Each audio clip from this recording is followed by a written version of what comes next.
Pawn Stars is the fakest show on TV. Pawn Stars is the fakest reality show. As sad as it is for me to admit it, if something seems fake, it probably is. And it's sad to say that this show is fake because I'm a fan, I'll be honest with you. As a kid, I used to watch these all the time and I'm like, oh my god, there's no way that Pokemon card is worth $500,000. But if this is truly fake, then I wonder how they did it, man. In history. Yet somehow they tricked millions of Americans into watching 700 episodes over the past 15 years. Fake. 700 episodes of people just getting straight ripped off. I can't lie, that's low-key a good thing if it is fake. Because I saw people selling, oh, it's worth $100,000. Yeah, the best I can do is 10 and a pack of gum, buddy. Like, it was just straight ripping the American public off. Customers, fake conversations, a fake store, fake items, shady experts. No, it's not a fake store. I swear there's a place in Vegas, no? With suspicious backgrounds to verify the value of those items. Even the image of the Harrisons being a humble, hard... Yeah, it has to be fake. I have a guy. Oh, yeah, you brought a pink dildo from the Roman period. I know a guy that specializes in pink dildos from the Roman period.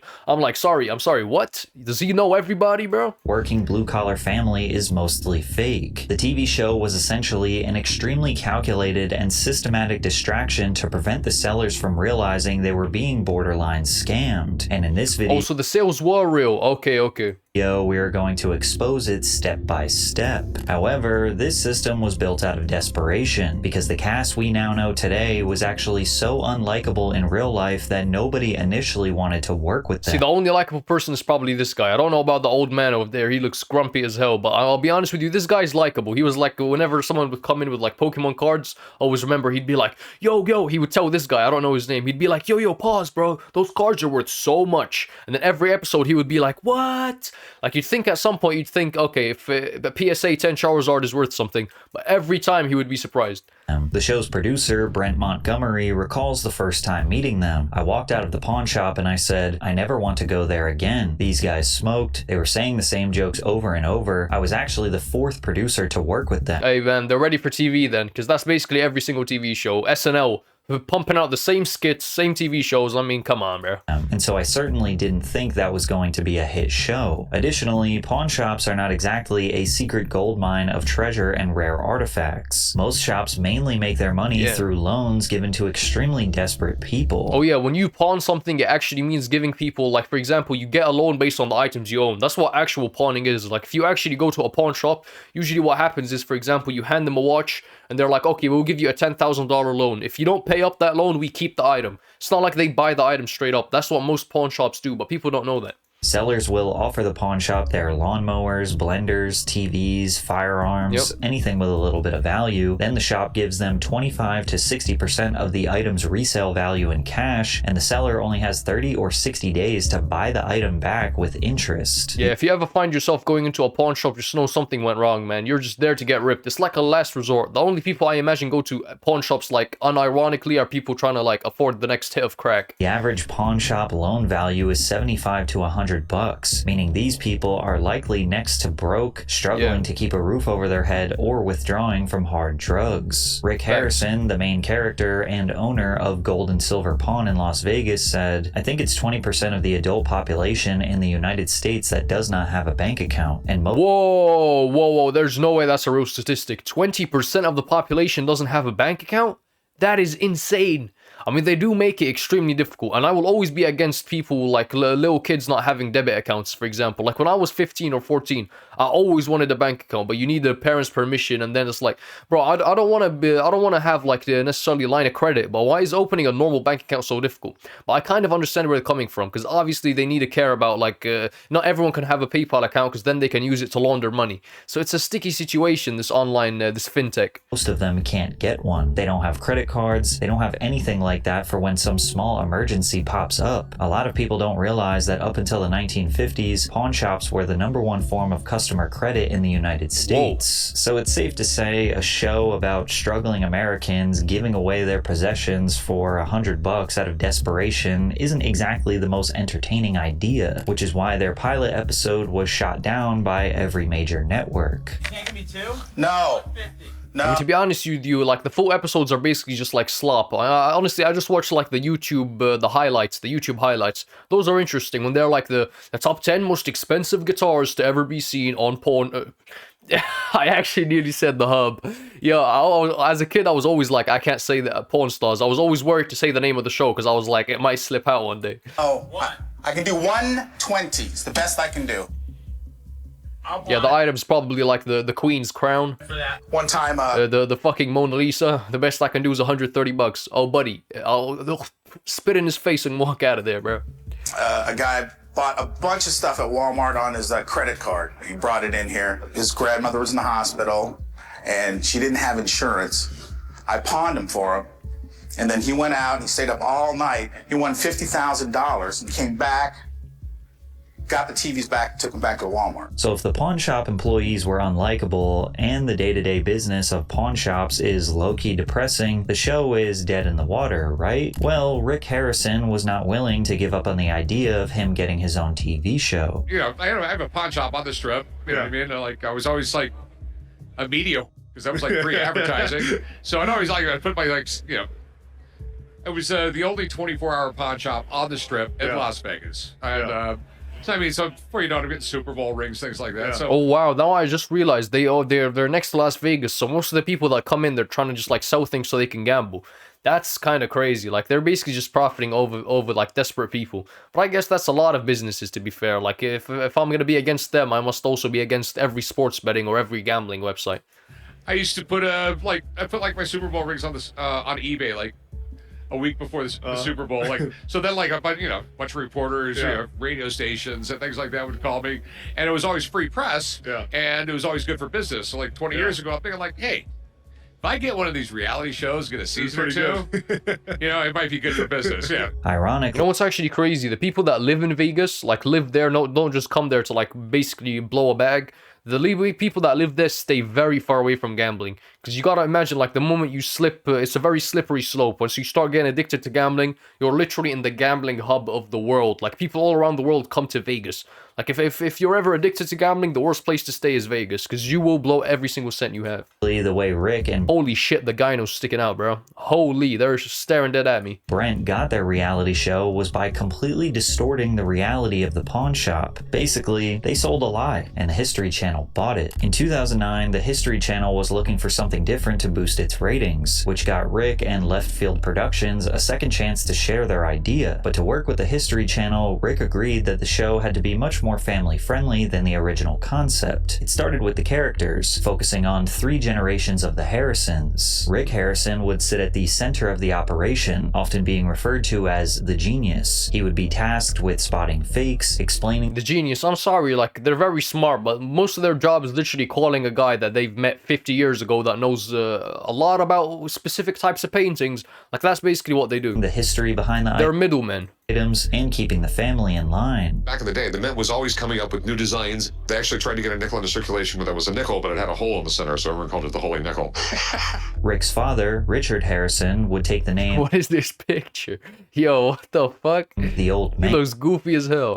His role would be the no-nonsense patriarch of the gold and silver pawn shop. He comes in with stories about what He the looks like he's trying to seduce me. business was like back in the day, and constantly reminds the guys that he is the actual boss. You don't turn that car into a lowrider. It's his car. He can do whatever he wants with it. Well, it shouldn't have been his car. It was my car. I'm so damn pissed I don't even want to talk to you. To appeal to a younger demographic, Rick's son Corey, or See, there's fake like that, and then there's fake where, okay, guys, the shoot is finished, and then they all just, like, go back to being normal. Like, I don't know, is it that fake, or are they, like, playing sort of characters, because obviously, like, to be more interesting? Because you gotta understand, like, it's much easier to, instead of waiting for someone to come in with an interesting item, to give someone an interesting item and be like, yeah, just come in.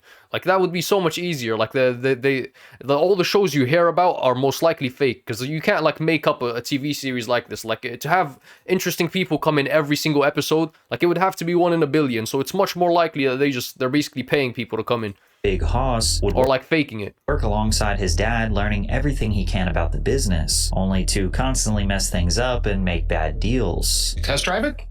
No, What do you mean, no? No, I didn't test drive it. It's a Chris Craft. The thing's worth like 30 grand. He doesn't spend that kind of money until he asks me first. They also decided to include Corey's childhood friend, Austin Russell, or Chum Lee, who was essentially the comedic Well, he wasn't even related to them? punching bag of the show. Find me some good deals on that stuff then. What kind of percentage am I going to get? Your salary. I got no problem taking my salary as long as it walks through the doors, but if I'm putting in extra work, Extra work.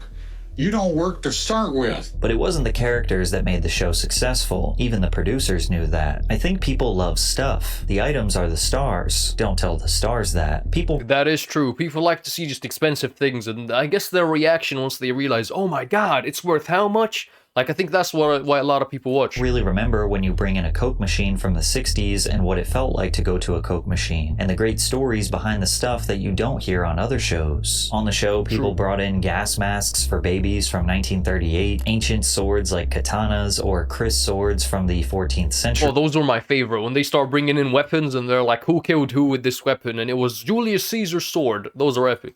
Helicopters and ancient firearms used by naval officers and pirates. And despite literal treasure coming through the doors now that the cameras were rolling, the guys initially were so stuck in their ways that they refused to buy anything. Brent Montgomery told students at the University of Texas that this was one of the biggest hurdles. If you ever met those guys, I couldn't convince them to pay more for anything, but I did tell them initially to try and buy the stuff even if they didn't want it. If we had a show where they never bought anything, it wouldn't work well. This is likely what led to Rick's infamous lowball offers. What were you looking to get out of it? $7 grand? Ooh, $7,000's not gonna What's he gonna say? What's he gonna say? First off, how much is the item actually worth? happen. how about 3,500? $3,000. One time Rick lowballed Yo, I go in there with an item worth 10. Like, people are so stupid. Just put it on eBay, bro. Put it on eBay for like, if he gave you 3, it's probably worth like 20. You can just put it on eBay for like 10. It will sell so quickly. Like, I don't understand being so desperate to go on porn stars. someone so Fuck, it's bad, gonna even slip his out. son Corey called him out. It started when a seller brought in a pair of 18th century onyx diamond spectacles. There's enough stones and precious metals in them to make them worth a lot of money. The customer said he wanted $5,000 for the pair, but when Rick stepped in, he offered way less. Generally, jewelry from this I time. want to see what's the craziest lowball ever given. What is the craziest lowball in all of porn stars? I wonder that every night before I go to bed. I wonder that, bro. Like, has an expert ever came in and was like, this item is worth $10 million, and they just went $50? Like, I just want to watch that episode. Time period of this quality is worth a lot of money. Good. But technically, this isn't jewelry. So what do you think they're worth? $700 or $800. Seriously? Yeah. The seller then adjusted his price per Rick's recommendation from $5,000 to $850, Whoa. and even Corey knew they borderline ripped this guy off. I feel a lot better about these now that my dad looked him over, but I think he might have lowballed a little bit. And it's because of deals like this that Rick Yeah, when you have your own, like, son going up to you and like, yeah, we kind of just scammed the American public. Like, I know it's part of our jobs, but god damn, this is basically fraud. became a massive meme online. However, it was clear that Pawn Stars had found gold. Their season 2 premiere drew 7 million total viewers, which drove the History Channel to become the #1 cable network for the night in total viewers, making it the highest rated telecast in the network's history. But ratings like this weren't the result of dumb luck. They came from a calculated design. And once you look past the dumb jokes, the humble family business facade, you start to see something else. A very controlled, very repeatable formula designed to get the best deals possible from the sellers. So let's break it down. It all starts with the manufactured image of the cast, which Yo, is this granddad needs to go. I'm gonna keep it a buck, bro. He's been looking at me weird since he came here. He looks like that one lizard. Oh my god. He looks like that one lizard with the hat. I don't even know what TV show that's from, bro. He just looks like that motherfucker. Am I wrong, though? the Harrison family. The producers have been very open about the fact that they cast blue-collar looking people to trick honest blue-collar people into thinking these reality stars are one of them. I always say we're looking for really smart people who look really blue-collar. Those are the casts that we've had success with. It's like when they put the average-looking guy with the really hot chick in the beer commercials, so you want to buy the beer so you can be as lucky as that guy. That's also why a lot of TV shows fail. It's just so unrelatable. The main character is just so unrelatable. That's why Spider-Man is one of the most popular superheroes now. Like, who the fuck, some guy that climbs walls and shoot webs? Like, if he wasn't Peter Parker, if the story around him wasn't this average teenager who got bit by a spider and now he's this epic, Like, if he wasn't that, people would fucking, no one would like Spider-Man. But if you ask anyone between the ages of, like, under 30, I'm 100% sure the most popular superhero is Spider-Man. I think you could even search that up. Batman and Superman are a close second and third. But, like, come on. Spider-Man is just, it's not the character itself, it's the story behind him. Like, I think that falls under the character. I mean, it's not his superheroes, it's the story behind him. It's this average teenager who's relatable, who goes through struggles, goes through hardships. That's why he's one of the most popular IPs right now. Who we're looking to cast in our reality shows. So now that Rick and his family look like the people their target audience can trust, now it's time to control the environment in which the transactions take place. What you see on screen is not the actual pawn shop, it's a TV set. Hold on. I always wonder, like, look at those cameras. Like, what the fuck? Could they not just use an iPhone? Like, I'm sorry, the quality isn't even that good on the show. Like, could they just not use an iPhone? Like, what the fuck is this for? Like, this is so extra. The actual pawn shop. It's a TV set. By 2012, Gold and Silver Pawn had transformed from a small-time pawn shop into a full-on tourist trap. The general manager revealed that about 1 in 100 visitors to the Las Vegas pawn shop are actually there to sell an item. Otherwise, the staff typically shuffles tourist visitors out of the showroom when it's time to film. In response to Nevada's privacy laws and the increased traffic, the Harrisons couldn't continue to rely on their original shop. Instead, they worked with producers to make a separate showroom that was inaccessible to the general public. We got an inside look at this controlled environment when a seller secretly recorded his experience with a camera watch. Andrew Wilson uploaded a YouTube video A camera watch? Why would you have to be that sneaky? What the fuck are they hiding under there? detailing the process of him attempting to sell his vintage 1985 Rambo metal lunchbox. As he walked around, you can see the trusses above the fake Damn, the weirdest things are worth so much. A Rambo lunchbox? shop with all the studio lights to ensure a perfectly lit set. From there, he went to an office in the backstage area where he met with a field producer who laid down some ground rules before they walked on Oh shit, I just saw her look at the camera. I think she noticed the watch. set. Okay, so this is when the lady comes in, sits you down, and says how things are going to go, what you can and can't do. And the biggest thing she says was you can't reference the show. You can't talk about that you're on a show. It's basically you're supposed to act like it's totally normal and you're not on a show. Andrew and his father openly admitted that the only reason they wanted to sell the lunchbox was so they could be on the show. But the field producer said that they can't do that, which meant they had to lie for television. Would they actually say, maybe this is my dad's, and would they say, does he know you're selling it?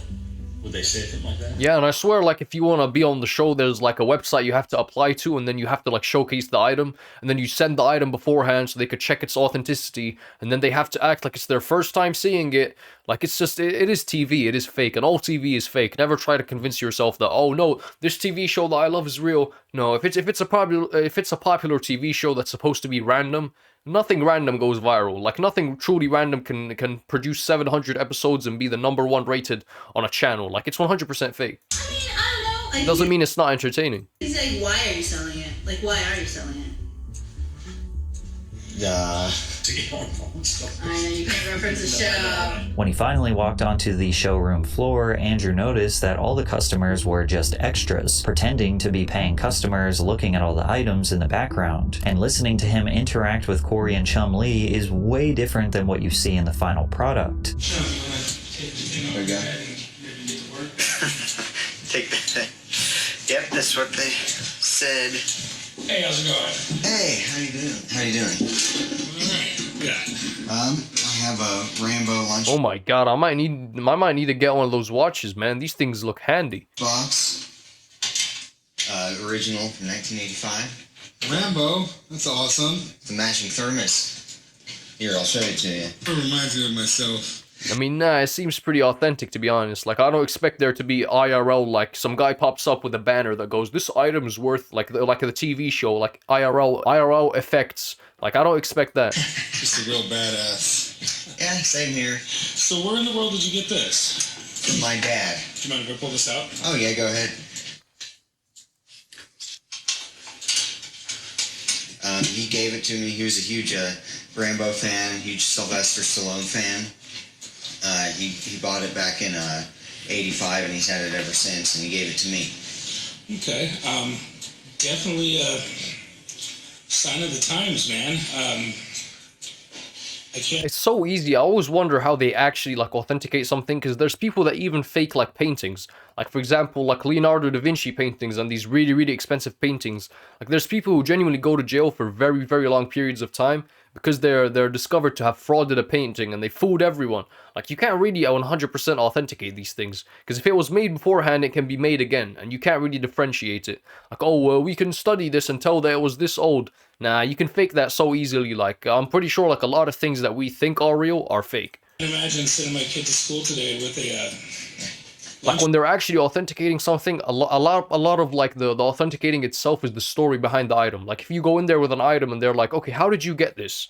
Okay, do you have a history of who you bought it from? Do you have any references? Is it your granddad? Like if you don't have a believable story, you could actually have the real thing and they still wouldn't be able to verify it 100% because everything's so easy to fake. Box of a Vietnam vet who had severe PTSD and killed a couple cops and basically took the town hostage. The awkward silence and bad jokes makes you realize just how much editing goes into this show. You can even hear the producers giving notes to Corey on what he should talk about.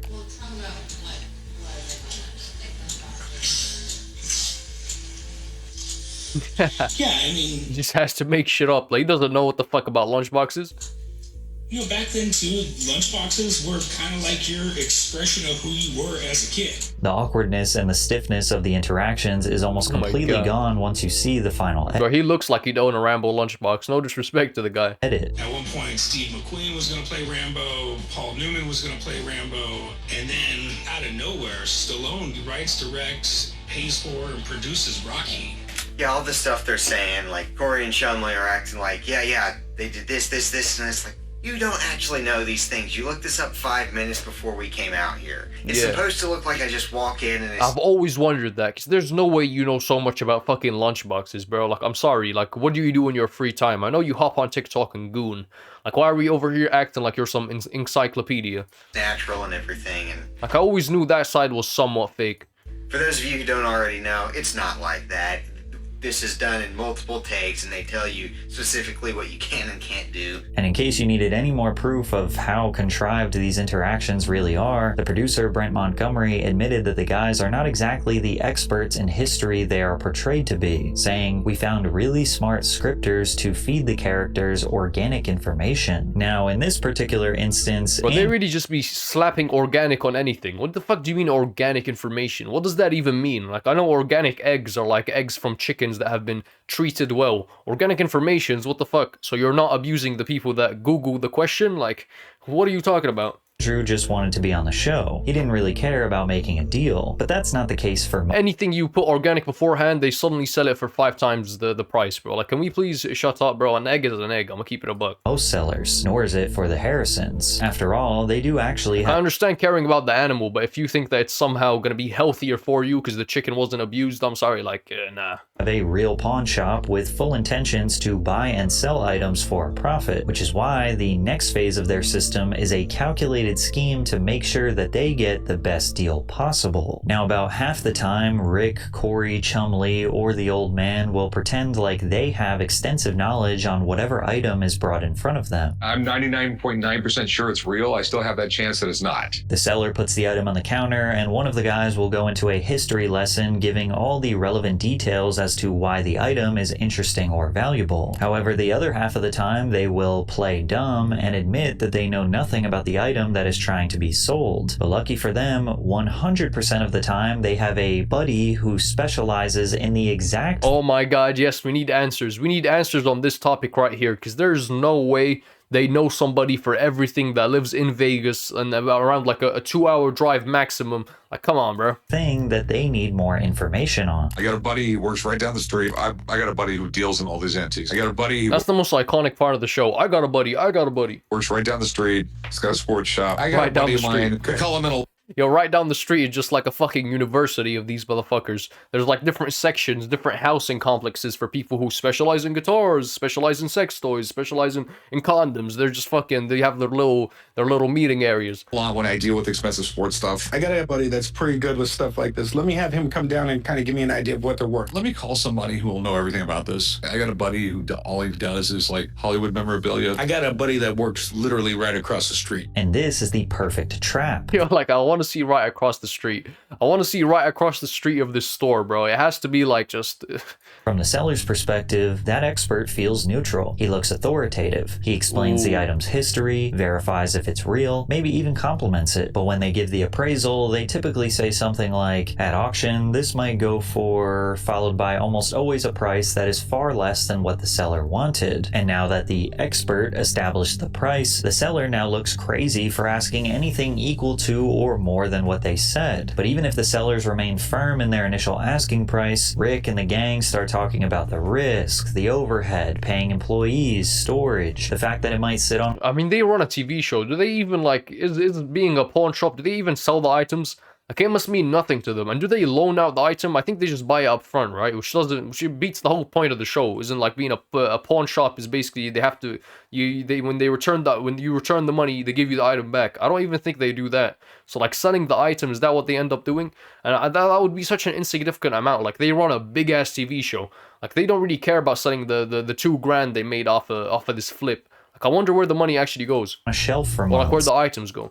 Now the seller isn't negotiating based on what they think their item is worth, but rather they're negotiating based off if the buyer can make a profit or not. I have to make money on this thing. I might get $4,000 out of it, but that's on an auction. There's auction fees. It'll take me a year to get my money. I got to spend money to ship it across the country somewhere. Isn't that already as well? So. Yeah, it's $2,100. And this system, 80 to 90% of the time, leads to the pawn shop getting the seller to sell something to them for far less than what they originally thought it was worth. But in reality, these buddies aren't some objective third party walking in off the street, but rather someone coordinated by production who understands the show and who could get more opportunities to be on television if they excel at their job. Take Bob Uhas, for example, who is the expert they call on when they need to restore an automobile, antique toys, and vintage machines. This is collectible because it's very rare. Done correctly, done nice, starting at $5,000 and up.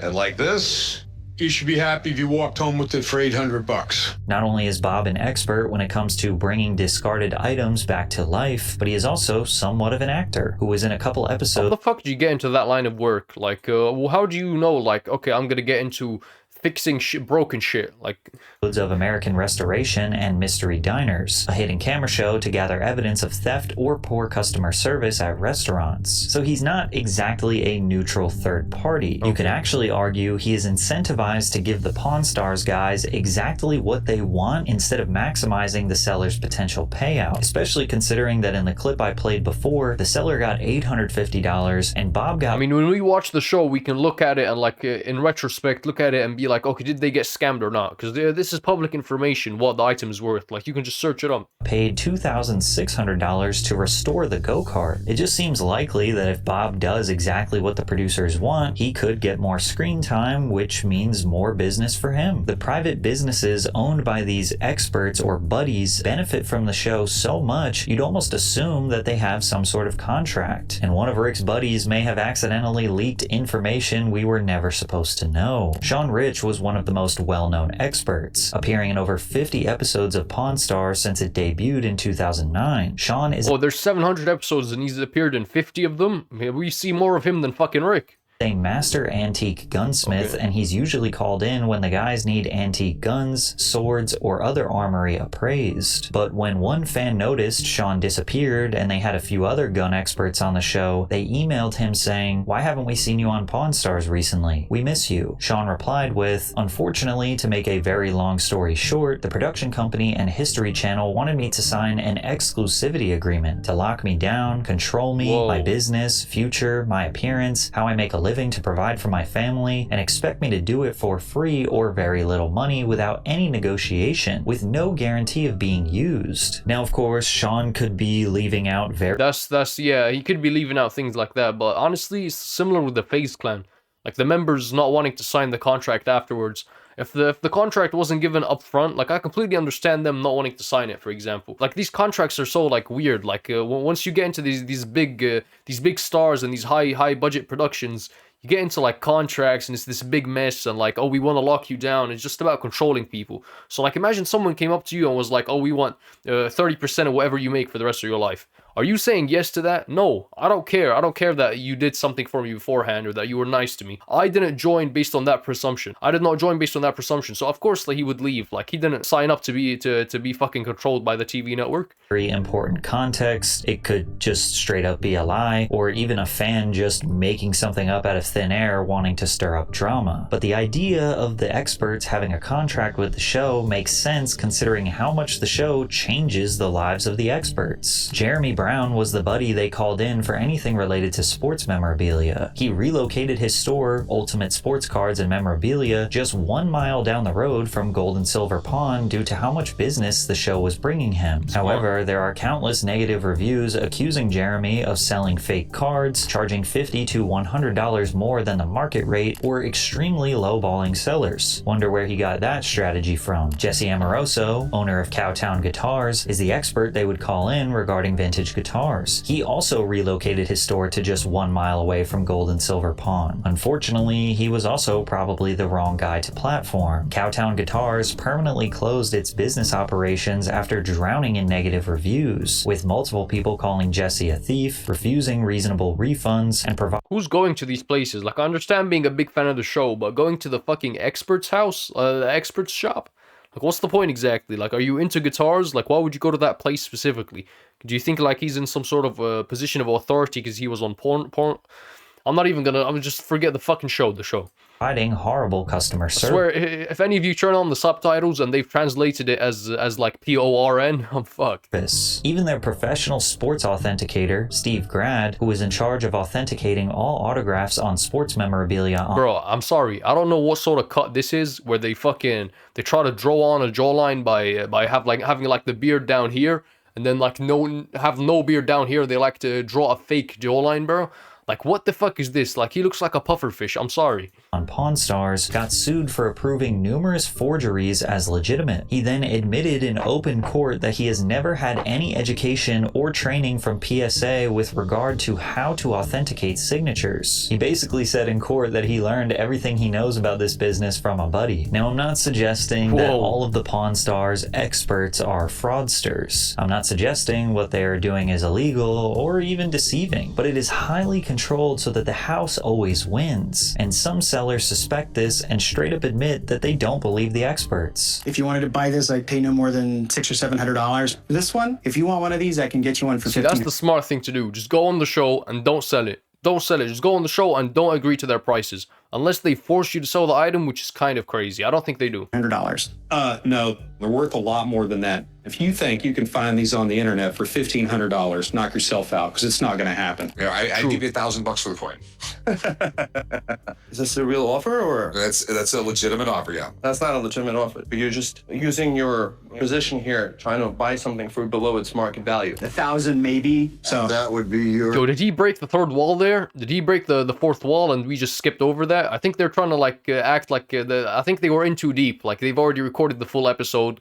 Towards the end, he had like a little side tangent. I had a little like fucking lash out. I think that wasn't meant to be in. Like, you see his face afterwards? He was like, crybaby, whiny opinion. If I come back, it would be interesting to have the same appraisal guy. Sometimes I'd like to smack him, but that's just me. But it took viewers years to pick up on this calculated system the Pawn Stars created to maximize their profits. The golden era of Pawn Stars is considered by most to be seasons 1 through 6, and a lot of that had to do with the fact that everything looked more small scale and authentic. There were a few big items, but they were almost always rejected by the Harrisons for being too pricey or impractical. The History Channel had successfully made the Pawn Stars look like good, honest, hard-working, humble American underdogs rather than multi-millionaires who were ripping off honest people. And millions of their middle America fans cheered them on like they were rock stars. We're basically here celebrating that Pawn Stars is going to Thursday night. We got— bro, this is more employed than like a bum begging outside the Walmart, bro. This is peak unemployment. Who goes to these rallies? I'm sorry, a Pawn Stars rally? Leonard Skinner playing in the parking lot of the pawn shop. Okay, maybe I take it back. This does seem quite lit. Pawn Stars rocks! Congratulations on another great season. But in the mid to late 2010s, even their fans stopped seeing them as a humble family business and more like ultra-calculated scammers. And once that illusion was broken, the personal lives of the Pawn Stars started to crumble. On June 25th, 2018, the old man passed away after a private battle with Parkinson's disease. His loss was a major blow to longtime fans of the show, and Rick Harrison worked with the History Channel to make a memorial episode to remember him by. This pawn shop is more than just a place of business. There's a lot of memories here, and most of those memories are with my father. Got the privilege of working with my dad 5 days a week for almost 40 years. The loss of the old man was definitely the first major sign that the show was on its last legs. His dynamic with Chum Lee was one of the few scripted interactions worth watching. From here, Rick had mostly given his role of the genius historian over to the large collection of experts, and Corey had pretty much checked out entirely, as viewers no longer bought the storyline suggesting he wanted to be the next big boss. Then again, even from the very beginning, he never looked like he even wanted to be there. They probably told my dad I hate him more. Holy, that beard is doing so much heavy lifting. I'll be honest with you, if you don't have like the perfect jawline, just get a beard, man. It saves people. Drake, holy shit. Have y'all seen Drake before the beard? Like, the beard is doing so much heavy lifting. That motherfucker got the worst chin I've ever seen. This shit is like back here. I love him. Stop. It's just stupid. It's really stupid. What about the other really bad tattoos you have? The only chance I have, the only way I have to move up around here is one of them dies. It's likely that the old man, or the money they were making from the show, is the only reason the family stayed together. Because on screen, you probably would have thought that it was this wholesome, small family, but in real life was an entirely different story. Rick Harrison detailed a lot of the reality behind the scenes in his book, Licensed to Pawn. In one of the chapters, Rick revealed that both Corey and Chum Lee had battled meth addiction before being hired full-time. It also— Whoa, is that his... so the one of them is his son, and the guy that's really into Pokemon cards is not his son. Damn, so they were both like buddies, like meth buddies? Explained why the two struggled with weight. That's a lot of people, to be honest with you. Like, for example, Robert Downey Jr., he was like a meth addict. No, he was like on hella drugs. He had to go to rehab, and then he got the job, and it's like a lot of people. It's because it's like Hollywood. It's that environment. It's Vegas. Of course, drugs are rampant. Throughout the series, as they used fast food as a way to avoid getting high. In fact, 2 years before the old man passed, Chumlee was arrested in Las Vegas on felony weapon and drug charges. He was taken into custody when officers serving a search warrant in a assault investigation found methamphetamine, marijuana, and at least one unregistered gun at his southwest Las Vegas home. By some miracle and an expensive lawyer, Chum agreed to 3 years probation to avoid jail time and continued working on the show like nothing. See, that never really computes for me. Like, what about paying your lawyer so much makes you above the law? Like, how much is it of a difference if you get like an expensive lawyer or a cheap one? Like, does it really make that big of a difference that he can recite different laws and shit? Like, well, what exactly is the difference in price? If we have any lawyers watching, explain if you could explain. Happened. As for the Harrisons, life after the old man's death slowly turned into a nightmare in the press, especially in 2022. Although it had mostly been kept a secret, Rick had a long-standing feud with his mom, Joanne Harrison, who slapped him with a lawsuit which states that when she and Rick's father, Richard Harrison, started the shop, she was given 51% of the ownership. After Richard died in 2018, his shares went to Joanne. In the early 2000s, Joanne was in the hospital and allegedly Man, I hope some shit like this never goes away, man. Never happens to me, sorry. I hope some shit like this never happens to me, bro. Like, when you get big and you just have family that are so scummy, they don't want to see you succeed. Like, I don't know if she actually deserved, like, 100% of the show. Like, I don't really know if that's what she's going for. But just, like, having family like that, people that you literally grow up with, just trying to backstab you the moment you have something nice. Like, for example, with Eminem, like, even his bully, his fucking bully, the person he rapped about bullying him and, like, basically torturing him, literally tried suing him because he referred to him or some bullshit. Like, it's just people trying to, like, when you're at the top, you always have people trying to bring you down. Whether it's fake lawsuits, whether it's fake accusations, all of this shit, man. Knowingly signed away her shares to Rick after waking up from a coma. Additionally, she accused Rick of hiding details of her late husband's assets and failing to provide her with monthly allowances. Okay, obviously I don't know enough about this situation. I'm just referring to what usually happens. To make matters worse, Joanne filed a temporary restraining restraining order against Rick to prevent him from stopping the monthly payments to her and hiding any family assets. The restraining order stated, while Rick enjoys his comfortable life as a celebrity firmly in control of all the family businesses and finances, Joanne is left frightened and unsure of if she will have enough resources to pay for her considerable medical and personal expenses each month. And this only appeared to be the start of the Harrisons' family troubles. That same year, Corey was suspected of driving under the influence after allegedly swerving all over the road in an alleged relapse. While he would manage to walk out of jail 8 hours later, Rick's son Adam Harrison Is that him? I was about to say. wouldn't be so lucky. Now again, if someone just watched Pawn Stars, you'd have no idea that Rick's family is much larger than it appears. In reality, the man has been married 5 different times, with the latest wife God damn, fair enough, bro. named Angie Palushkin in 2026. From those many Wonder how long this one's gonna last. wives, Rick has had 3 sons, Corey, Adam, and Jake. He also has 3 stepdaughters, Serena, Sienna, and Yo, I've seen a weird pattern. All his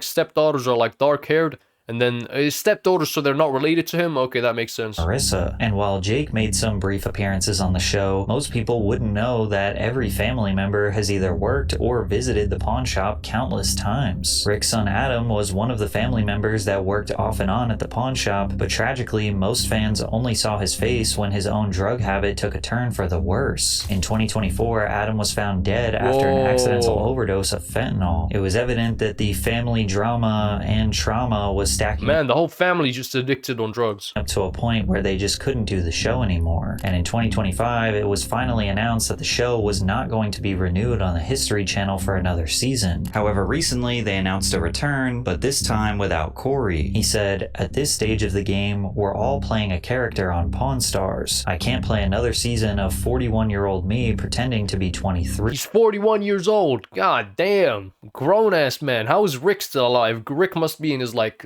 80s. How's he not kicked the bucket yet? However, Rick and Chum still pumping out videos. He looks like he's fucking 40, bro. Lee started a podcast at the Gold and Silver Pawn Shop, where Rick doesn't really seem like he wants to let go. Yeah, like 55. And even though everyone now knows that Pawn Stars is one of the fakest shows on television, he still has a hard time admitting how staged it really was. I guess the answer to that question is, it's not a set, but it is kind of a set up. Yeah. Mock of the pawn shop but up it's front. all the entire show is filmed here at the pawn shop. 15 years of dominance on TV. So what? That's just the set. That doesn't prove that's not fake. Just for it all to come crashing down, destroying the legacy of the show forever, which is almost the exact same thing that happened to Impractical Jokers, as they could not prevent their private controversies from making headlines. Man, W Video, yeah, if you, like, at some point, all good things must come to an end, but yeah.